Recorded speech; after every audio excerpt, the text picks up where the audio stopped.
What's up everybody, and welcome to the first and last video where the 2005 Ford Freestyle will be the absolute star of the video. This has been my mom's car for about 10 years now. Tomorrow we are trading it in for her new ride, so I will do a full review video on this car, going over it inside and out, talking about things I absolutely hate about it and some things that I might actually like about it. It's been a good car, but we've been wanting to get her something new for a few years, and the time has come. Yesterday we actually made the deal. Tomorrow we are actually picking up the new car, so subscribe for the new video. But anyways, let's get into the 2005 Ford Freestyle and check out what it has to offer. So we'll just take a quick look on the outside and then on the inside, and then we'll go for a test drive to talk about what it's like to drive. But basically this is one of Ford's first crossover SUVs that they made. It's basically on a car frame, but it is somewhat of a station wagon little SUV type thing. Honestly, it is very, very big. It has a V6 engine, a 3-liter V6, huge overhangs on the front bumper, and just a lot of hood space for the engine. It is an all-wheel drive model, 3rd-row seater, big overhangs in the rear as well, so it's pretty big, and the new car we're getting is much smaller, which will be pretty nice. But that's kind of what it looks like on the outside. It's not horrible looking. I mean, it's 12 years old. I wouldn't say it's the worst looking car out there. I think this and the Ford 500, I believe at the time, are the same car. This is just the station wagon version. So taking a look on the interior, we'll check out what it looks like. So this one is a limited model, which is the fully loaded one. I'm not sure if they had an Eddie Bauer one or not at the time. But basically all you get with limited is this piece of plastic that does kind of look like wood. But the interior is pretty poorly designed and materials are pretty crappy. Everything is pretty much plastic. The seats, I believe the center, the perforated part is leather, but the rest, I think the sides is vinyl. But then when you look at the seats, they are very flat. There are practically no bolsters in them, very flat on the bottom and on the backs. It does have a sunroof, which my mom really doesn't actually use actually. Rear seats are equally as flat, not too comfortable. Get some storage there. And this one does have a aftermarket dealer installed DVD screen. That was there when we bought it, but 3rd-row seater. And then checking out the rear of it, it does have a pretty nice bit of storage back here. So with the 3rd row like that, you actually get all this space, and this goes under as well. And then, let's see, pulling one of these, you can fold the seats down, and then pulling this one, you now have it full flat. So it's got some space to it, not bad. But yeah, the car's really not anything special, not much value to it in terms of resale and retail. But anyways, let's now go for a test drive. So test driving in the Ford Freestyle, it's really nothing special. You really wouldn't think it's going to be anything cool or anything fantastically awesome to drive. It's a normal station wagon type car base, somewhat of an SUV. It's not that powerful, there's a lot of body roll. It's somewhat comfortable, however, I don't like the seats at all because they're completely flat on the bottoms and on the back, so they don't really contour to your body at all. So nothing too amazing about the overall driving capabilities. It does have a lot of storage space in it. You can fit many people in here decently comfortable. There's a lot of room for it. When you do fold the rear seats down, you can fit a lot of stuff. So it is a very practical car, and they're pretty cheap. But let's move on now to some specific things I really hate about this car in general, and then some things that I actually kind of like. So to start off with things I don't like, number one is the power. Now, it's not a sports car, but you want to be able to get out of your own way when you're in a car. And given that this only has 200 horsepower, it weighs 4,000 pounds, and it has a CVT, here is flat-footed acceleration.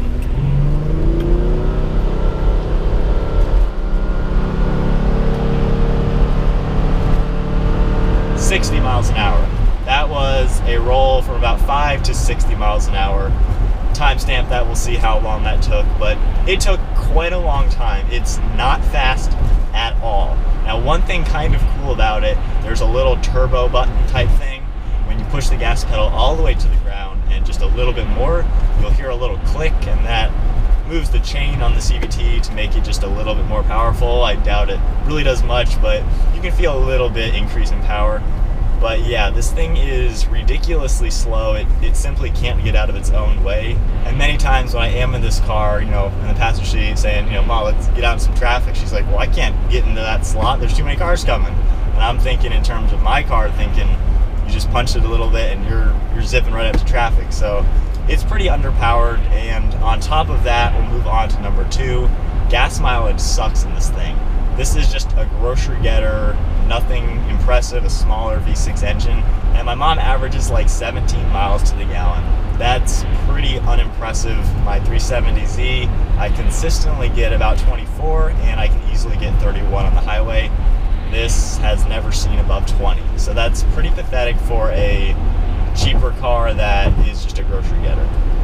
So for number 3, this actually doesn't apply to us because we bought it used, but the value of the car, if you bought it new, you completely got screwed, because this particular vehicle, when it was brand new back in 2005, sold for $37,000.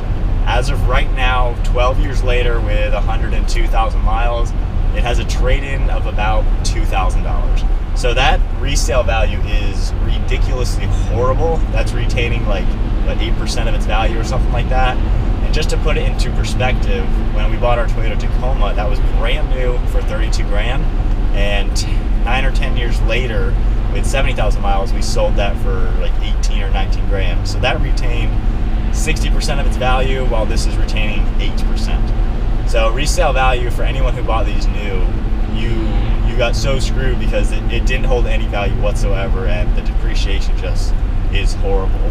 Now, on our side of things, we did really well on it because we actually bought it used. A coworker of my dad's was actually being relocated to China, so we had to sell a lot of his American products or American goods. So we actually were able to buy this at wholesale value, which was like 12 grand, while it retailed at 17 at the time. So the owner of the car got the money from his company, but we got to pay wholesale for it. So we worked out well, and over 9-10 years of owning it, it's cost us a little over $1 grand in depreciation per year, which isn't bad at all. So it worked out for us buying it used, but anyone who bought them brand new lost all their money on the car. Next up on things I don't like about it is the interior. I mentioned a little bit about the seats, but the overall interior is one of the cheapest, lowest quality interiors I've ever seen. Every single thing about it is plastic. And while even brand new cars obviously have plastic in them, pretty much every car is made of plastic on the inside, the quality of the plastic is very low. When you touch the door, it's like a rough feeling, hard feeling plastic. This up here is a different material. The A-pillars, the fake wood on the dash, the whole shifter, just everything about it doesn't really sound too quality built. It's just a lot of cheap stuff and just nothing special. And for a car that was 37 grand, you don't want that in your car. That's just horrible quality for that kind of price tag. And even looking at cars nowadays, the car we're buying for my mom now is not even close to 37 grand, and the interior quality is a million times better. Of course, we're talking 12 years later, but still, just the quality of it is subpar, to say the least. The radio is what Ford used on practically every single car for 7 or 8 years, and it's just nothing that will blow your mind. It's just made of plastic and doesn't look that good. And the last thing I'm not too fond of with this car is just the handling characteristics. It's not a sports car, it never was trying to be one, but it just doesn't handle at all good. It's got a lot of body roll, it's not really direct feeling when you're steering it. The brakes do a good job, but they're nothing impressive, and the overall car it's a get you from point A to point B, nothing special, no real frills about it, no touch of performance whatsoever, and it's just a basic, it's got space and it'll get you from here to there, wasting a lot of gas, and you'll be there in a slow time because it's pretty slow, but yeah, it's nothing special in terms of performance. So by now you probably think there is nothing good about this car based on that I've been ragging on it this whole time. But to be honest, there are actually some things I like about this car and that make it an appealing vehicle for someone to buy. While we talked about resale, how it sucks for anyone who bought it brand new, if you're buying one now, you're getting a pretty nice car for dirt cheap. This car retails for maybe 4 to 5 grand. Trade-in, like I said, is 2 to 3-ish. So for 5 grand to get a car with about 100,000 miles and it has a lot of space, it has all-wheel drive, so you can go places, you can fit a lot of people, you can fit a lot of stuff, that's a pretty cheap deal. I mean, it's 12 years old, but it's a nice car for $5 grand, and just it can do a lot, and there's a lot of car that you're actually buying for that kind of price.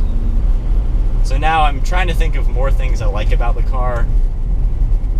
I can't really think of much. So yeah, it's a good price for what you're getting. What you're getting isn't that much, I will say, but yeah, I don't think I like anything else about it. I really like it.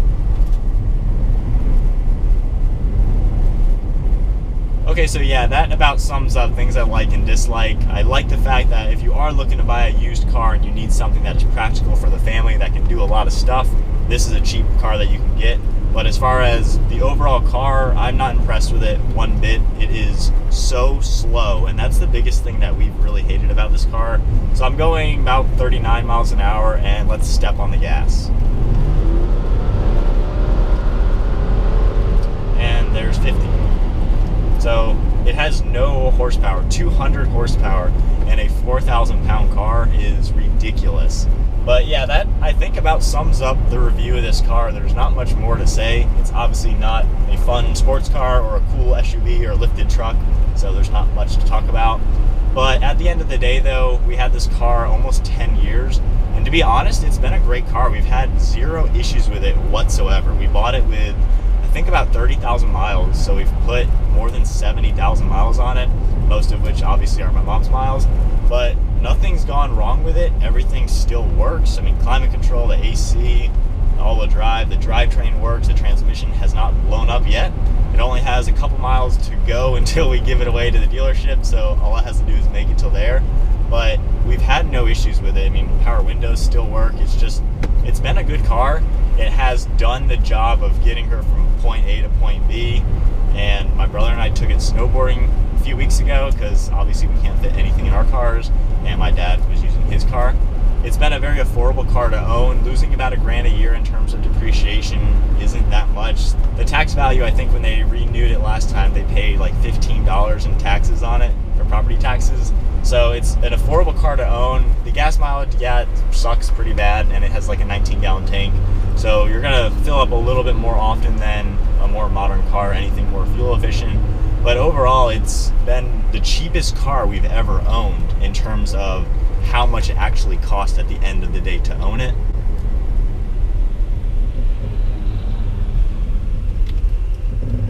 So overall, buying it for like 12, 13 grand and getting about 2 to 3 grand for it on trade, 10 grand in depreciation over nearly 10 years. That's not bad. So it's been cheap to own, and it's been reliable.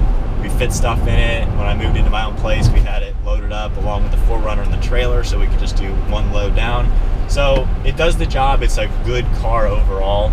So overall, the Ford Freestyle, while it's not a fun car, it's not a fast car, not the best looking car, and it's a pretty cheaply built car. It's been reliable, inexpensive to own, and it's done the job.